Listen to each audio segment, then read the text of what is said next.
Ndabasuje ni kwa Disboy w'Abanyarwanda intumwa y'Abanyamusanze. Guys, dore amakuru agezweho kuri ya modoka yaje kuba yarenga umuhanda ikaruhukira mu ruzi rwa Nyabarongo River, agaragaza ko byabaye impanuka itunguranye kandi akenshi biterwa n'impamvu zikurikira. Guys, kugira ngo twumve impamvu zikurikira zatumye iyo modoka irenga umuhanda ikagwa mu ruzi rwa Nyabarongo, ndagira ngo ubanze ukande subscribe, udukande share, udukande like, ni ibintu byiza cyane. Guys, dore ibyabaye nyuma yuko imodoka irenga umuhanda ikaza kuruhukira mu ruzi rwa Nyabarongo. Imodoka bivugwa ko yari iri mu rugendo isanzwe igenda mu muhanda wegereye uruzi rwa Nyabarongo, yaje gutakaza icyerekezo. Control ishobora kuba yanyereye cyangwa umushoferi atakaza ubuyobozi ihita igwa mu mazi ya Nyabarongo.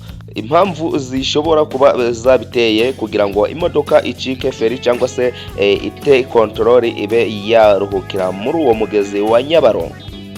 Umuhanda unyerera cyane mu mvura, umuvuduko ukabije, ikibazo c'imodoka feri cyangwa ipine, kwitwara nabi k'umushoferi cyangwa umunaniro, uko byakurikiranwe nyuma yuko iza kuva mu muhanda yataye control cyangwa se icyerekezo ikaruhukira muri uwo mugezi wa Nyabarongo.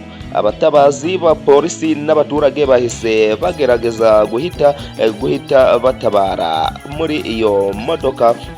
Hari aho usanga bamwe bakuwemo ari bazima, abandi bakomeretse bikomeye cyangwa bagapfa bitewe n'uburemere bw'impanuka. Icitonderwa wagakwiye kumenya kuri iyo mpanuka yaje kuba yaba, niba uri umushoferi cyangwa se uri umumotari, icya mbere nuko waba uzi icitonderwa izi mpanuka zikunze kubaho hafi ya Nyabarongo kubera imihanda imwe iba ifunganye n'imigezi n'imisozi, bituma imodoka ishobora kunyerera byoroshye.